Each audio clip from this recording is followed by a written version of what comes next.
Welcome back to the Road to Born Again review series. Today we got Jessica Jones Season 1.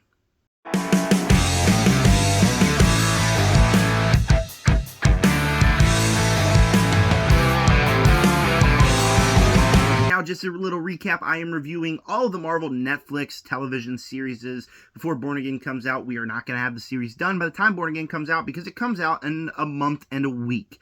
So, I mean, no way I'm going to watch several more seasons of television, but I'm having this one, Daredevil Season 2, and I have started Luke Cage watching that one.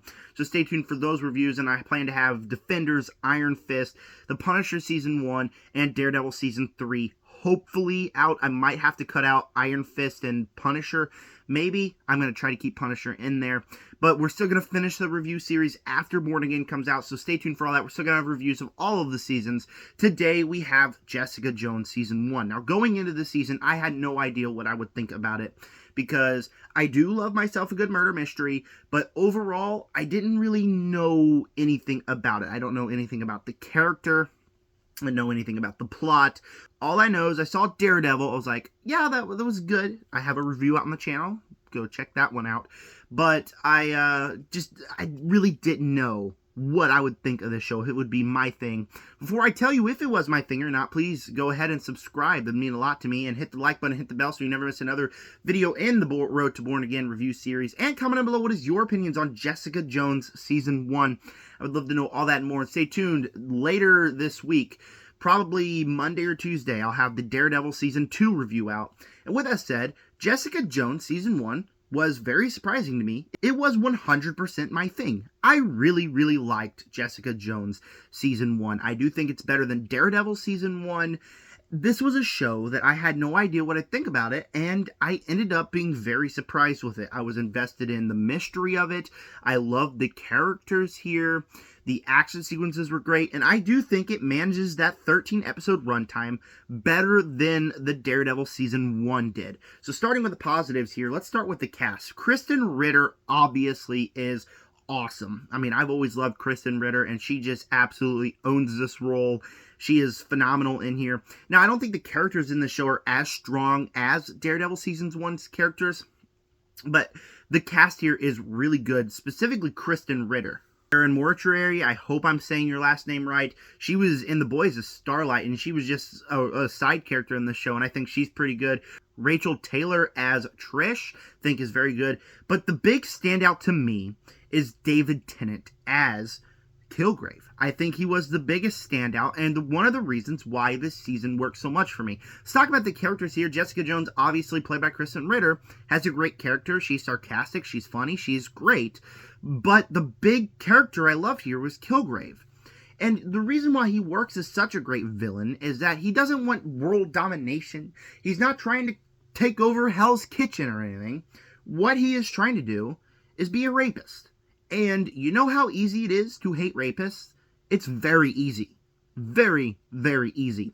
So the performance here, just kind of playing like a spoiled brat that has the ability to get what he wants, is always getting what he wants, and David Tennant plays him perfectly. He's able to be intense in all his sequences, he's able to have the funny charisma that he needs to have, but also that superpower makes you think, what would anyone do with a superpower like that, where you can get whatever you want with just a single word coming out of your mouth, just using your mouth. It's a scary superpower, and David Tennant owns this role. Easily my favorite, one of my favorite villains in the MCU. Totally. I mean, I think he is one of the best characters and villains inside the MCU, just because he doesn't want world domination. He doesn't want to take over everything. He's a rapist, and he's a creep, and makes him very easy to hate. And David Tennant plays him perfectly. Luke Cage is introduced in this show, and I think Krysten Ritter and Mike Coulter's chemistry is really good. It's a romance that I really like. The mystery overall here, I think, really works. It's not really a mystery, as she is a private detective, but I do like private detective shows, and when it goes into the private detective mode, I do really like it.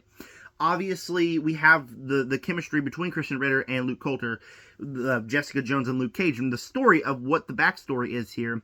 And it's a very investing backstory. You have the main plot where she's trying to take down Kilgrave, and on a back plot, you have the thing with her and Luke Cage, and it kind of forms into the big plot. And every new reveal that we get, everything that we learn, what is happening with these characters and about their past, I think really works and adds to the show. Now, again, has 13 episodes in here with a runtime of 1 hour each. So yes, as we get into the middle of the show, it does kind of feel like a couple times Kilgrave gets out of whatever where he should have been stopped. But I didn't really find that bothered me that much, because it is very hard to stop a guy that can literally just say, yeah, let me go. And you have to listen to him. So very cool there. Cool action sequences. Love the characters. Intense moments in here. And for me, I really enjoyed Jessica Jones Season 1. And for me, wasn't really looking forward to this one. I was like, I don't know if I'm going to like it. Came out a pleasant surprise. And I'm very excited to check out Jessica Jones Season 2.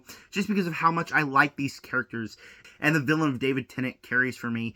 And it's a very cool story, and I did really enjoy this one. Tell me down below, what did you guys think of Jessica Jones Season 1 before I give you my final score? Subscribe, hit the like button, hit the bell so you never miss another video in the Born Again review series. So yes, the 13-episode runtime is a little bit long. Obviously, it's going to be for every series.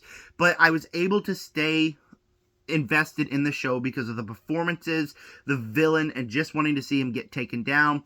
And the overall story here, I think, works. And I'm very excited to check out Jessica Jones Season 2.